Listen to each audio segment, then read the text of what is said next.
that last season you were taking it a little personal, I guess, on yourself, that maybe not making an impact as much last year. I guess what did you do maybe specifically to over the offseason to maybe think like, hey, I think we can make an impact this year?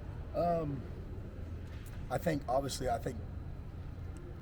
me and Tyler Scoov, we kind of did a deep dive, kind of what we were doing, and what I've done in the past, which I think has worked. And you got to do some different things. I think I kind of got stale. Practice in some of our schemes, and just went back to the basics of getting our guys to play hard. Honestly, that was pretty. We started doing things in spring ball that we didn't do in the past. Does that make sense? And just we've done some things different, and it helps having Dre McCray and healthy Miles too. How are you guys able to respond on special teams? Kind of a roller coaster day from a field goal fake that led to a touchdown to blocking the extra point, which was the difference in the game. How'd you guys? Well, it started off like when we got down 14-0. I think every game that we've kind of gotten a lull, I try to change it juice-wise on the sideline. Like that kickoff return Dre had, 60-yard kickoff was huge because now we went out and scored, and I think that's something that changes the momentum. And that's my job. That's our job. That's our kids' job. But we have to. I said it from the first game. We just didn't do nothing that game to help us. We missed field goals. We didn't have no big returns. We didn't do anything. So throughout this whole year, my whole career, like I said, I'm going to be the first one. I'm going to be the most critical on myself. And then after that, just got to make things happen in special teams, and that's my job. So I'm hard on myself, but I'm hard on our players, and our players respond. You didn't have Miles on Saturdays. What kind of goes into the decision who would take the punt return snaps? Well, X has been our backup guy, so and I trust X. He made a bad choice on that one, obviously. And I credit that to not doing it. But it's unfortunate, and he knows that. But he felt horrible coming to the sideline. I still think if he would have gone to the right, he might have had a touchdown. But Miles is great, but X has been a great player here, and I trust X just like I trust Miles. So some of those decisions, you guys have seen it in college football games every week. It's special teams have killed teams, and hopefully we can fix some of those mistakes. How much of y'all maybe worked with Dre back there? That's not his deal. No, punt return, it's kind of like I say guys that are good punt returners usually played baseball sometime in their life. They can judge a ball. Dre's better on kickoffs just because of the spin of the ball, and it's just easier. And hopefully this next year, this spring, we'll have time to do that with them, and so train them a little bit more for the future. Obviously, a pretty big year, if you remember, for Taj Brooks, but a pretty big game nonetheless on Saturday. How happy were you for him, and especially do so on Senior Day? Yeah, come on. Taj is going to go down in the record books as one of Tech's all-time greatest backs. Obviously for this year. He really should be. I've been tooting his horn for a while, but God, he ran possessed the other night, and I told Kelly, I said, I'm not bringing him out because he was different. It was senior night, and he was on fire. He's been like that all year. I'm just saying though, you could just tell that night was. He wasn't going to let our fans down or this football team, and that's why I love the kid. I wish more guys were like him coming out of high school, because like I've been saying, he's what college football's all about. Coach, kind of similar note, Jamari and Anquan, how have they been practicing late?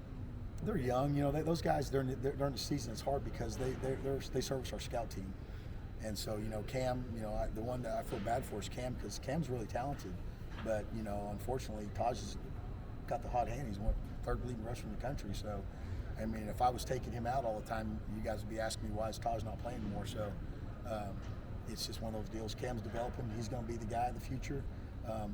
Next year will be his year. But just like Taj had to wait last year, split time with SaRodorick, and then Cam's going to be a really good running back. Same thing with Anquan and Jamari and some of those other guys. But this is Taj's year, and those other guys are just. They'll get better. That's what spring ball's for, to get and bowl practices.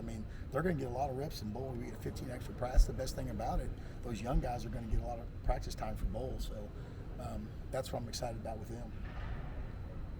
Coach, kind of on tape, how do you and Taj attack this top 5 rushing defense that the Longhorns possess? Same thing we've done every week. We're going to run right at them. They're Texas, they're good, but guess what? So are we.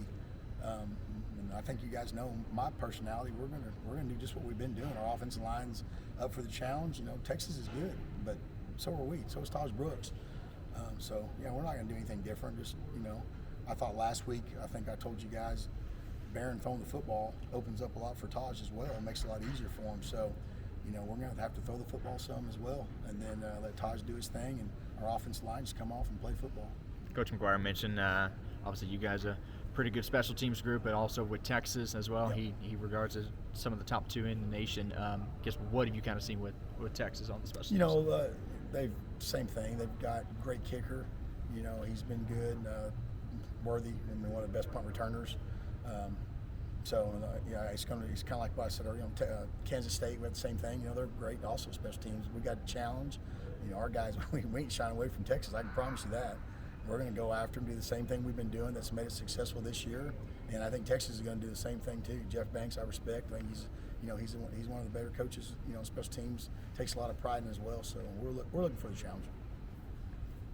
Gino's field goal the other night, he hit that into a little bit of a win. Yeah, you know, I think that thing would have been good from 65 where I was at. I know you'll say 60, but I'm going to say 65, Don. So he hit it. You know, I think that thing, he just crushed it. It came off his foot. And right when he hit it, I was like, oh, this thing's good. Because pregame wise, he was kind of struggling going that way, and it didn't matter. We at that time of the game, we had to hit that ball, and I just. You know, I told him, I said, Jim, just go out and do what you do. And I've been so proud of that kid, man. He's really done well. Trey McRae's big return, watching the replay on TV, looked like J.J. Spartan had one big ball. Yeah, J.J., we actually, you know, they kind of did a little twist on us, and Drew picked it up. He just kind of picked it up. Hocutt picked it up, and almost the exact same thing he did versus Houston. He came off the block, and, man, if he could have held that block, I think Dre goes behind it and scores. He just held him up.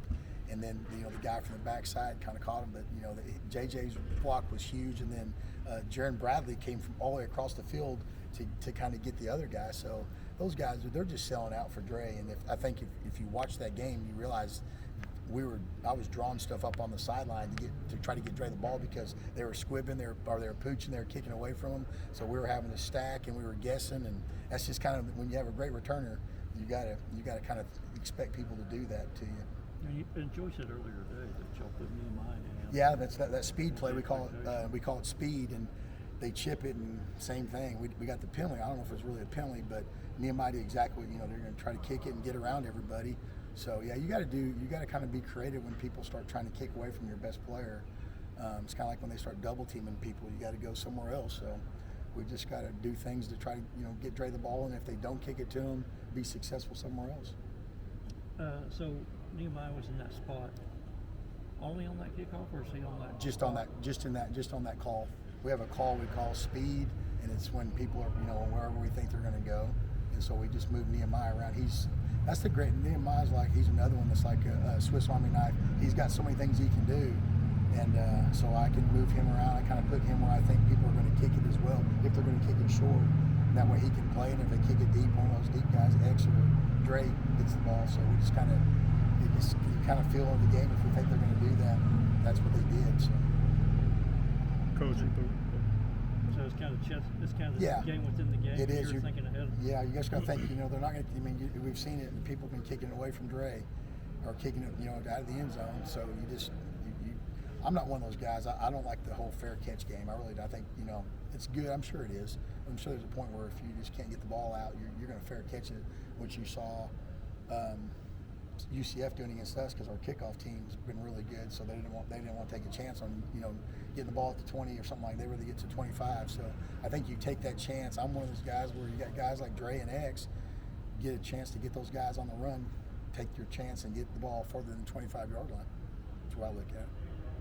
Coach, with the rivalry kind of coming to a conclusion, can you talk about the energy in the locker room right now? I think our kids, they know it's Texas, and everyone respects Texas, but we also respect Texas Tech. Texas Tech has a chip on their shoulder for a reason. And that's the great part about Texas Tech. That's why I love coaching here.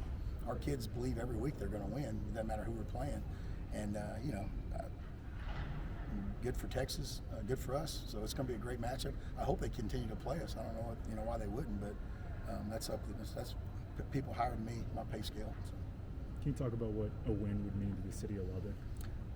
I mean, I've said it, this season hadn't gone away, but right now we're back to kind of where we were at last year this time. We had a lot of things positive happening, and I mean, for our fans in Lubbock, hell yeah, I want to win. I mean, these people, they love their Red Raiders, and there would be nothing better for us to go out at the end of the season with a win versus Texas. But, you know, I think the biggest thing is our program of just getting better year by year. You know, that's kind of been our goal. And, you know, it was our goal this year when we started. I told you guys that. And then, you know, we kind of, once we got through the injury bug, we've kind of ride the ship. And now we're kind of, you're seeing, you know, a lot of young guys playing, which is awesome. And they're doing some great things. So just got to keep going in the right direction.